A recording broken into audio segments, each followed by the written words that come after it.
Hello दोस्तों, राधे राधे। आप सब कैसे हैं? आशा करती हूँ आप सब बहुत अच्छे होंगे, मज़े में होंगे। आप सभी का बहुत बहुत स्वागत है हमारे न्यू ब्लॉग में। तो दोस्तों, हो चुकी है एक नए ब्लॉग की शुरुआत। आज है 24 नवंबर, दिन है रविवार। सभी भैया दीदी हमारे अपने घरों में स्वस्थ और मस्त होंगे। ईश्वर से मेरी यही प्रार्थना है कि अपने जीवन में यूं आगे बढ़ते रहें और तरक्की करते रहें। ईश्वर अपनी कृपा हमेशा आप सभी पर बनाए रखें, यही हमारी प्रार्थना है। तो आज का ब्लॉग दोस्तों शुरू कर रहे हैं शाम के 4 बजे से। तो हम इधर बैठ गए हैं सबसे पहले आटा लगाने, क्योंकि अभी सब्जी का कोई पता नहीं कि क्या बनेगा खाना में, और खाना बनाने का टाइम भी हो रहा है। तो उससे पहले है कि हम आटा यहाँ पर अच्छे से लगा के रख देते हैं, उसके बाद में देखते हैं क्या सब्जी बनेगी। तब तक उधर हमारे पापा जी आ गए थे, जो गए थे बाज़ार सब्जी लेने। तो देखते हैं क्या सब्जी आई है। तो इधर आटा ही पहले लगा के रख लेते हैं, क्योंकि इन दिनों में जो गेहूं तो बो चुके हैं, फिर भी बीज वाले ही गेहूं हैं अभी। तो उससे है कि हम तुरंत आटा लगा के अगर रोटियां बनाएं तो उतनी अच्छी नहीं बनती हैं।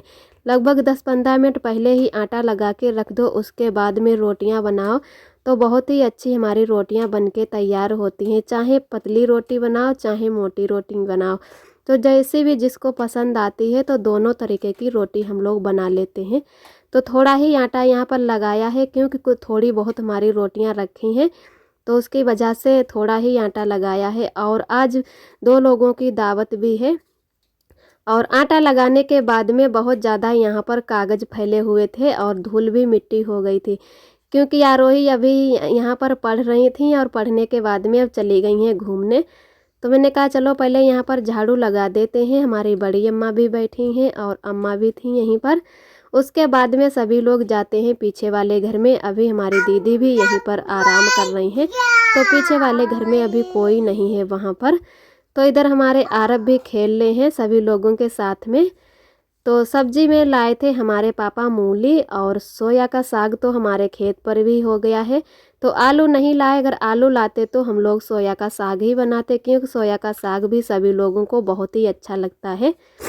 तो आज हमारे गांव में शादी है लड़की की, हमारे ही बिरादर में है। तो 2 लोगों की दावत है, जैसे पापा की भी है और भैया की भाई। तो उसकी वजह से 2 लोगों का खाना आज नहीं बनेगा। तो हम लोग सोच रहे थे कि क्या बनाया जाए। मूली भी सर्दी लग जाती है, शाम को खाओ तो सभी लोग मूली भी नहीं पसंद करते हैं। और हमारी अम्मा को भी इस टाइम बहुत ज़्यादा सर्दी लग गई है, उनको भी जुखाम और बुखार है। तो उसकी वजह से हम लोगों ने कहा कि मूली की सब्ज़ी नहीं बनाएंगे, चलो आज पराठे बना लेते हैं। मूली वाले पराठे बहुत ही अच्छे लगते हैं। तो यहाँ पर है, मैंने अच्छे से मूली धुल ली है। इनमें पत्ते बिल्कुल नहीं लगे थे, बिना पत्तों की ही मूली हमारे पापा लाए थे। वैसे तो पत्तों वाली जो मूली लाओ तो उनमें पत्तों में ही ज़्यादा वजन होता है, मूली बहुत ही कम चढ़ती हैं 1 केजी पर। तो यहाँ पर सभी मूलियाँ हैं जो देसी वाली नहीं है, हाईब्रिड की हैं। हाईब्रिड वाली जो भी सब्जी होती है वो थोड़ी लंबी होती हैं। तो मूली भी ज़्यादा लंबी नहीं है, लेकिन चिकनी वाली हैं, इनमें बहुत ही कम रोमे हैं। और जो हाईब्रिड की मूली होती है उनके पत्ते भी चिकने होते हैं। तो ये वाले पत्ते जो इसमें नहीं थे, देसी वाली मूली में ज़्यादा स्वाद आता है। कोई भी सब्जी हो तो देसी सब्जी ज़्यादा अच्छी लगती है। तो यहाँ पर मैंने अच्छे से मूलियों को साफ़ कर लिया और पानी से धुल लिए हैं। उसके बाद में अब बैठ गए हैं मूली को कद्दूकस करने। तो यही वाली मशीन से हम मूलियों को कद्दूकस कर लेते हैं। और अरब फिर से हमारे साथ में ही बैठ गए हैं। हमने यहाँ पर अच्छे से झाड़ू लगा दी, उसके बाद में दोबारा से चटाई बिछाकर और आरब को भी अपने पास ही बैठा लिया है, क्योंकि आरब को भी बहुत ज़्यादा देखना होता है। तनिक भी गेट खुला पा जाए तो बाहर ही निकल भाग जाते हैं। तो उसकी वजह से आरब को भी एक साथ में ही बैठालना पड़ता है। इधर मैंने भगोना में है जो मूली को अच्छे से रख लिया है और पीछे वाले ही घर में उबलने के लिए रख दिया। तब तक यहाँ पर हम बैठ गए हैं भैंस लगाने, क्योंकि भैंस भी लगाने का टाइम हो गया है। और अम्मा जी हैं जो हमारी भैंस नहीं लगा पाती हैं, लगा तो लेती हैं लेकिन उतने जल्दी जल्दी नहीं लगा पाती हैं, उनके हाथ दर्द करने लगते हैं। तो भैंस तो सभी लोग लगा लेते हैं, हम पापा और हमारी ननद जी दीदी सभी लोग लगा लेते हैं, भैया भी। और हम लोग बहुत ही छोटे पर से भैंस लगाना सीख गए थे। तो कहीं भी कोई चले जाए मेहमानी खाने तो कोई दिक्कत नहीं, दूसरे का सहारा नहीं करना पड़ेगा कि हमारी कोई भैंस लगा दे। तो मतलब सभी लोग लगा लेते हैं, जिसको भी टाइम मिल जाए तो वहीं भैंस को लगा देता। और भैंस भी हमारी इतनी सीधी है कि कोई भी लगा सकता है, बिल्कुल हटती नहीं और ना ही किसी को दौड़ती है। तो इतने में इसकी आदत भैंस की बहुत ही अच्छी है। तो बहुत ही कम दूध निकालेंगे, लगभग 2-2.5 लोटा ही दूहेंगे। और अभी हमारा जो पड्डा है छोटा, तो उसको ही ज़्यादा दूध पिलाते हैं। नहीं तो जैसे दिन तो छोटा है लेकिन रात तो बड़ी होती है, तो उसके वजह से इसको भूख लग जाती है। फिर भी कभी कभी बीच बीच में इसको दूध पिला दिया जाता है। जब भी ये चिल्लाने लगता है तो हम लोग समझ जाते हैं कि इसको भूख लगी है। और आप सभी दोस्तों को तहे दिल से बहुत बहुत धन्यवाद। आप सभी बहुत ही प्यारे प्यारे कमेंट करते हो, हमें बहुत ही अच्छा लगता है। इसी तरह हमारे चैनल से आप सभी जुड़े रहना, अपना प्यार और आशीर्वाद बनाए रखना। और एक दीदी ने हमारी कमेंट किया है, उनका नाम है सुनीता कुशवाहा। वो दीदी बहुत ही प्यारे प्यारे कमेंट करती हैं। वो दीदी कह रही थी कि किसी दिन राख बटोरते हुए भी दिखाना। हमारे यहाँ चूल्हे नहीं होते हैं, तो चूल्हे देखते हुए बहुत ही अच्छा लगता है।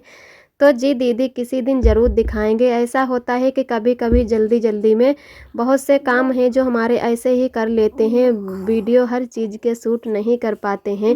अगर वीडियो बनाओ तो ज़्यादा मतलब टाइम लग जाता है। तो और एक दीदी ने कमेंट किया है, उनका नाम है अंजू दीक्षित। वो दीदी कह रही हैं, अब आपके घर में पानी की समस्या नहीं है, बहुत आप लोगों ने परेशानी झेली है।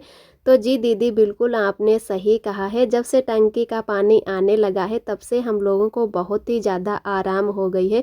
वैसे तो आप सभी हमारी दीदी के और हमारे ब्लॉग देख ही रही होंगी कि हम लोग कितनी दिक्कत परेशानी से झेल रहे थे कि बाहर से पानी लाते कहीं कहीं से, तो बहुत ज़्यादा दिक्कत होती थी कपड़े भी धुलने में, और नहाने का पीने का पानी हर जगह से लाते थे।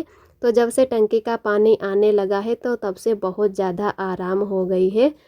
और एक दीदी हमारी हैं, उनका नाम है अनुपमा। तो वो भी दीदी बहुत ही प्यारे कमेंट करती हैं। वो दीदी कह रही थी कि टाइफाइड का भी झाड़ लगता है, किस कोई झाड़ लेता है तो उससे झाड़ लगवा लो, हो सकता है जल्दी फ़ायदा हो जाए। तो जी दीदी, पता करेंगे। गांव में तो झाड़ फूँक वाले लोग मिल ही जाते हैं, तो अम्मा या पापा से बात छेड़ेंगे तो वो लोग बताएंगे।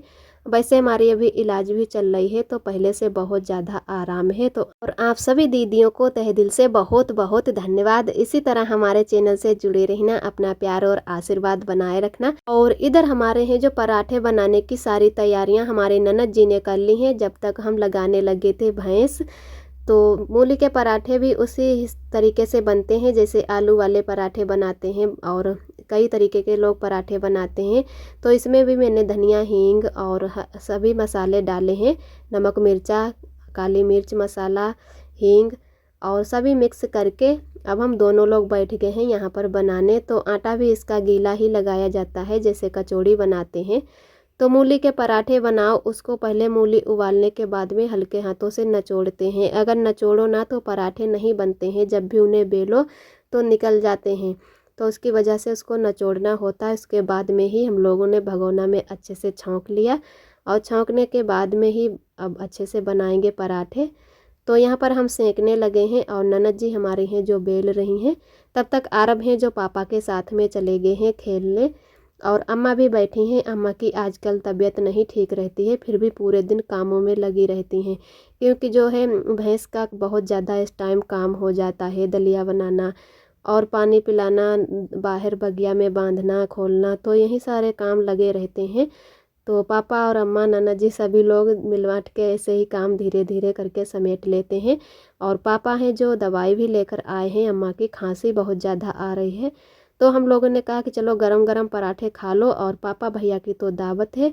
उसके बाद में सारे पराठे जब सीख जाएंगे तब हम लोग खा लेंगे, तब तक आप हैं जो पराठे खा लो। तो यहाँ पर है जो एक ही चूल्हा जलाया है और एक चूल्हा आज नहीं जलाया है, तो शाम को है जो दोनों चूल्हे की पुताई कर लेंगे। तो आरब भी हमारे हैं जो खेल के आ गए हैं, शायद आरब को भूख लग गई है। तो हम कह रहे हैं कि जाओ पापा के साथ में फिर से खेल के आओ, लेकिन नहीं हट रहे हैं। वैसे तो ठंडी लगती है, लेकिन चूल्हे के पास में बैठो बिल्कुल सामने को तो एकदम गर्मी सी लगने लगी है। तो यही बात हम आरब से कह रहे हैं कि जाओ तब तक उधर से खेल के आओ। और डर भी लगा रहता है कि कहीं आग के पास बैठे हैं, कहीं लकड़ी ना खींच लें या गिर जाएं, कोई पता है। तो उसकी वजह से आरब को चूल्हे के पास ज़्यादा नहीं आने देते हैं। तो और उसके बाद में हम सभी लोगों ने वहीं पर पराठे खा लिए, और पराठे खाने के बाद में आ चुके हैं घर। तो सारे बर्तन भी लेकर आ गए हैं। आज हमारे बर्तन हैं जो बहुत ही कम हैं, क्योंकि आज बहुत ही हल्का खाना बनाया था, पराठे, तो उसमें हमारे ज़्यादा बर्तन नहीं हुए हैं। और इसी भगोना में हम लोगों ने चाय बना ली थी। अब तो हमारे घर पे दूध भी होने लगा है, तो वैसे भी सुबह शाम चाय बनती है, तो अब तो दूध वाली चाय बनाने लगे हैं। और जो बड़ी माँ के घर से दूध ले रहे थे वो हम लोगों ने अब दूध बंद कर दिया है। अपने घर पे दूध होने लगा है। तो वैसे तो हम 2-4 दिन अभी तक लेते रहे, हमारी दीदी ने पहले से बंद कर दिया था, लेकिन हम चाय में जब तक नहीं डालने वाला हुआ तब तक लेते रहे। उनको है कि बड़ी माँ के घर का दूध इतना पसंद नहीं आता था। कुछ लोगों के यहाँ का दूध अच्छा लगता है तो कुछ लोगों के यहाँ का नहीं अच्छा लगता है। तो हम दवाई खा रहे थे, उसकी वजह से ही हम दवाई की वजह से दूध ले रहे थे बड़ी माँ के घर से। तो लगभग मैंने 1 महीना दूध लिया है। जब से बाहर से आए हैं उसी दिन से मैंने दूध लेना शुरू कर दिया था, और अब 1-2 दिन से मैंने बंद कर दिया है। तो यहाँ पर सारे बर्तन हैं जो मांज लेते हैं, और राख भी हम लेकर आए थे, क्योंकि चूल्हे के बर्तन हैं जो राख से ना धुलो तो अच्छे से साफ़ नहीं होते हैं। गैस के बर्तन हैं जो साफ़ अच्छे से हो जाते हैं। निरमा से मांजो चाहे साबुन से मांजो। तो ननद जी हैं तब तक आरब को खिला रही हैं। आज थोड़े ही बर्तन हैं तो मैंने कहा तब तक आरब को खिला लाओ, तब तक हम जल्दी से बर्तन धुल लेते हैं। और इधर मिलते हैं सुबह के टाइम दूसरे दिन। तो आप सभी दोस्तों को मेरा प्यार भरा गुड मॉर्निंग। और सुबह के बज रहे हैं 6, तो सभी लोग उठ चुके हैं। अभी आरोही और आरब सो रहे हैं। तो सबसे पहले यहाँ पर लगा देते हैं झाड़ू। हमारे झाड़ू पोंछा से शुरू हो जाते हैं सभी घर के काम, और अपने अपने कामों में सब लोग लग चुके हैं। सुबह के टाइम बहुत ज़्यादा काम हो जाते हैं, तो हम लोग लगभग 5 बजे उठ जाते हैं। उसके बाद में झाड़ू पोंछा करते हैं, और सुबह के टाइम 7 बजे लगभग पानी भी आ जाता है, तो जो भी काम करने होते हैं पानी वाले तो वो भी शुरू हो जाते हैं। और घर में झाड़ू अच्छे से लगाने के बाद में आ गए हैं बाहर की ओर, तो इसमें गैलरी में भी झाड़ू लगा देते हैं। वैसे तो हमारी अम्मा यहाँ पर झाड़ू रोज़ लगाती हैं, और तो आज अम्मा की तबीयत नहीं थोड़ी ठीक है, तो उसकी वजह से मैंने कहा चलो हम ही इधर लगा देते हैं झाड़ू। और इधर झाड़ू लगाने के बाद में बस मोरा पर लगा देते हैं, और अच्छे से सारा कूड़ा है जो भर लेते हैं। तो सुबह ही अम्मा है जो कूड़ा लेकर गई थी, टीपा में बहुत ज़्यादा जो कूड़ा था हो गया था, क्योंकि दीदी ने अपने रूम की अच्छे से सफाई की, तो उसमें बहुत ज़्यादा कूड़ा निकला था, तो टीपा बिल्कुल भर गया था। तो थोड़ा ही कूड़ा है तो यहीं पर अच्छे से लगा देते हैं इसको। और शाम को मैंने पैरों में रंग भी लगाया था, तो बहुत ज़्यादा ठंडी लग रही थी। वैसे तो थोड़ा वीडियो भी बनाने वाले थे, बहुत ही अच्छी डिजाइन पैरों में बनाई है, लेकिन फिर आरब रोने लगे थे तो जल्दी जल्दी में हम दोनों लोगों ने लगा ली, देवरानी जेठानी ने। और उसके बाद में झाड़ू लग जाने के बाद में हम आ गए हैं अपने किचन में। अब सारे बर्तनों को ऊपर रख देते हैं पत्थर पर, क्योंकि शाम को बर्तन नहीं रख पाते हैं, कभी कभी रख देते हैं, नहीं तो सुबह के लिए ही फिर छोड़ देते हैं कि सुबह ही रखेंगे। और हमारे बर्तन भी अच्छे से नचुर जाते हैं, पूरी रात रखे रहते तसले में। वैसे तो तुरंत रख दो तो पानी टपकता रहता है तो अच्छा नहीं लगता है। नीचे टंकी रखी हुई है, सिलेंडर है, तो उसी पे बार बार गिरता है पानी, तो थोड़ी बहुत कीच भी हो जाती है। और बर्तन रख जाने के बाद में इधर हमारे आरब भी उठ चुके थे, तो ननद जी लेकर चली गई हैं पीछे वाले घर में, क्योंकि वहाँ पर है जो चाय नाश्ता हो रहा है। तो अभी मैं भी जा रही हूँ, तो आरब को लेकर चली गई थी, तो मैंने कहा चलो इधर का भी काम कर लेते हैं, उसके बाद में मैं भी चाय पीऊँगी। तो ननद जी ही वहाँ पर चाय बना रही हैं। तो आरोही भी इधर आ गई थी आरब के पीछे पीछे, क्योंकि आरब हमें ढूंढ रहे थे। तो आरब को भूख भी लगी हुई है, क्योंकि अभी मैंने दूध सुबह से नहीं पिलाया है। और जब भी आरोही आरब को पकड़ने लगती हैं तो वो रोने लगता है। उसका मन यही करता है कि हमें कोई पकड़े ना, बस अकेले हम ही खेलें। तो पहले हम बिस्तर को हैं जो अच्छे से साफ़ कर देते हैं।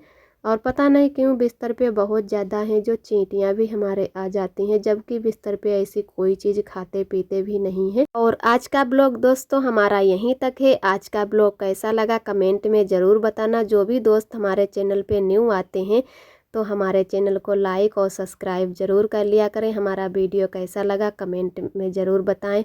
फिर मिलते हैं एक अच्छे से ब्लॉग के साथ में। तब तक के लिए अपना ख्याल रखिए, खुश रहिए, मस्त रहिए। आप सभी दोस्तों को मेरा प्यार भरा नमस्ते, यानी रूबी जी का नमस्ते। राधे राधे दोस्तों, नमस्ते।